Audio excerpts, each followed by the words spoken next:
राधे राधे, हरे कृष्णा। मकर संक्रांति की आप सभी को ढेर सारी शुभकामनाएं। तो आज है मकर संक्रांति। आप लोग आपके तरफ मकर संक्रांति कैसे मनाई जाती है? और हमारे तरफ तो खिचड़ी बोलते हैं। तो आप लोगों की तरफ क्या क्या है, आप लोग कमेंट करके बताइएगा। और हमारे यहाँ लल्ला का पूजा वूजा कर दिए हैं सुबह सुबह नहा धोआ कर। और मेरे चारों लल्ला रेडी हो गए हैं, उनको लाई वाई का भोग लग गया है। और आज के दिन हम इस वीडियो में बात करेंगे मकर संक्रांति की कथा। मकर संक्रांति की कथा क्या है, तो आप लोग पूरा इस वीडियो को देखिएगा। चैनल पर नए हैं तो चैनल को सब्सक्राइब करिएगा। चलिए वीडियो को लेकर चलते हैं आगे और आपको पौराणिक कथा सुनाते हैं। मकर संक्रांति पर्व के दिन कई लोग उपवास भी रखते हैं और विधि विधान सूर्य देव की उपासना भी करते हैं। इस दिन धर्मराज की ये कहानी जरूर सुनना चाहिए सबको और पढ़नी चाहिए। मकर संक्रांति की कथा। हिंदू धर्म में शायद ही ऐसा कोई त्योहार हो जिससे जुड़ी कोई पौराणिक कथा या कहानी ना हो। बात मकर संक्रांति पर्व की करें तो इससे जुड़ी भी कई कहानियां प्रचलित है। बता दे, इस साल मकर संक्रांति पर्व 14 जनवरी को मनाया जाएगा। धार्मिक मान्यताओं के अनुसार मकर संक्रांति के दिन गंगा मैया भागीरथी के पीछे पीछे चलकर कपिल मुनि के आश्रम से होती हुई सागर में जा मिली थी। कहते हैं कई लोग ये भी कहते हैं कि इसी दिन भगवान विष्णु ने असुरों का अंत किया था। साथ ही इस पर्व के पीछे एक कहानी है, धर्मराज से जुड़ी हुई कहानी है। तो चलिए इस कहानी को अब लेकर चलते हैं आगे। एक समय जब पृथ्वी लोक पर वरुण वाहन नामक एक राजा हुआ करता था। उसके राज्य में किसी चीज की कमी नहीं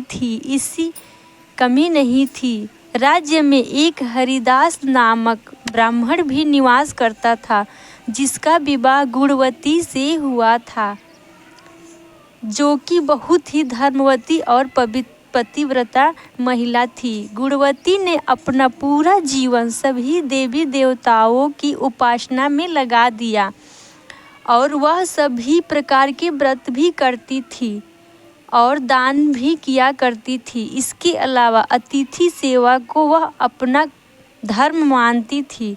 ऐसे ही ईश्वर की उपासना करते हुए वह वृद्ध हो गई। जब उसकी मृत्यु हुई तो धर्मराज के दूत उसको लेने आ गए। धर्मराजपुर से ले गए।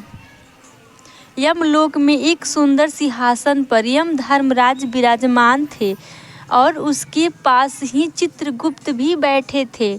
चित्रगुप्त जब धर्मराज को प्राणियों का लेखा जोखा सुना रहे थे, तभी यमदूत गुणवती को लेकर पहुँचे। गुणवती यमराज को देखकर थोड़े भयभीत हुई और मुंह नीचे करके खड़ी हो गई। फिर चित्रगुप्त ने गुणवती का लेखा जोखा निकाला और उसके बारे में धर्मराज को बताया। धर्मराज ने गुणवती का पूरा लेखा जोखा सुनकर देखा और सुना। वो प्रसन्न हुए, लेकिन फिर भी उसके मुख पर थोड़ी सी उदासी छाई हुई थी। यह देखकर गुणवती ने पूछा, हे प्रभु, मैंने तो अपने जीवन काल में सारे सत्कर्म ही किए हैं, फिर भी आपके मुख पर उदासी छाई है। इसका कारण क्या है? प्रभु, मुझसे क्या भूल हुई है?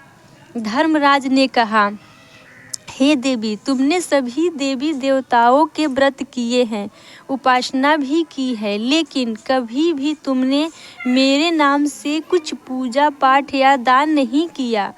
धर्मराज की बात सुनते ही गुणवती क्षमा याचना करने लगी और कहने लगी, हे प्रभु, मुझे आपकी उपासना के बारे में कुछ पता ही नहीं था।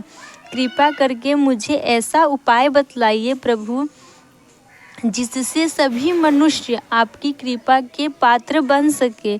मैं आपके मुख से आपकी भक्ति का मार्ग सुनना चाहती हूँ और मेरी कामना है कि मृत्यु लोक पर वापस जाकर मैं आपकी भक्ति करूँ और सभी लोगों को इसके बारे में बताऊं। तब धर्मराज ने बताया, जिस दिन सूर्य देव उत्तरायण में प्रवेश करते हैं यानी मकर संक्रांति के दिन मेरी पूजा शुरू करनी चाहिए और उस दिन से लेकर पूरे 1 साल तक मेरी पूजा करते हुए ये कथा सुननी चाहिए। साथ ही मेरी पूजा करने वाले व्यक्ति को धर्म के इन 10 नियमों का पालन भी करना चाहिए। तो चलिए पालन के बारे में जानते हैं कौन कौन से वो पालन है। तो नंबर 1, धीरज रखना यानी संतुष्ट रहना। नंबर 2, अपने मन को बस में रखना और सभी को क्षमा करना। नंबर 3, किसी प्रकार का दुष्कर्म नहीं करना। नंबर 4, मानसिक और शारीरिक शुद्धि का ध्यान रखना। नंबर 5, अपनी इंद्रियों को वश में रखना। नंबर 6, बुरे विचारों को अपने मन में ना लाना। नंबर 7, पूजा पाठ और दान पुण्य करना।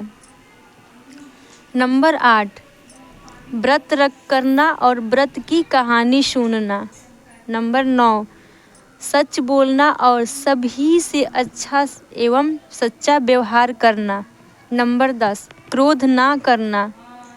धर्म के इन सभी लक्षणों का पालन करते हुए 1 साल मेरी कथा नियम से सुने, दान पुण्य और परोपकार के काम करें और अगली मकर संक्रांति पर इस व्रत का उद्यापन करें। इसके बाद मेरी एक मूर्ति बनाकर विधि विधान से मेरी प्राण प्रतिष्ठा करवाकर हवन पूजा करें और साथ ही चित्रगुप्त की भी पूजा करें और काले तिल के लड्डू का भोग लगाएं। इसके बाद ब्राह्मण को भोज कराएं एवं बांस की कटोरी में 5 सेर अनाज का दान करें। साथ ही किसी ज़रूरतमंद को गद्दा, तकिया, कंबल, छप्पन लोटा या वस्त्र आदि का दान करें। संभव हो सके तो गौ दान करें। धर्मराज से व्रत की पूरी कथा सुनकर गुणवती ने पुनः धर्मराज से प्रार्थना की, हे प्रभु, मुझे फिर से मृत्यु लोक में जाने दीजिए जिससे मैं आपका व्रत कर सकूं, साथ ही इस व्रत का प्रचार भी लोगों में कर सकूं। इस पर यमराज ने गुणवती को पृथ्वी लोक पर फिर से जाने दिया। धरती पर वापस आकर गुणवती ने धर्मराज द्वारा बताए गए व्रत के बारे में अपने पति देव को बताया। मगर मकर संक्रांति आते ही गुणवती और उसके पति ने ये व्रत शुरू कर दिया। इसी व्रत के प्रभाव से उन पर धर्मराज की कृपा हुई और उन्हें मोक्ष की प्राप्ति हुई। बोलो मकर संक्रांति की जय। राधे राधे। हरे कृष्ण।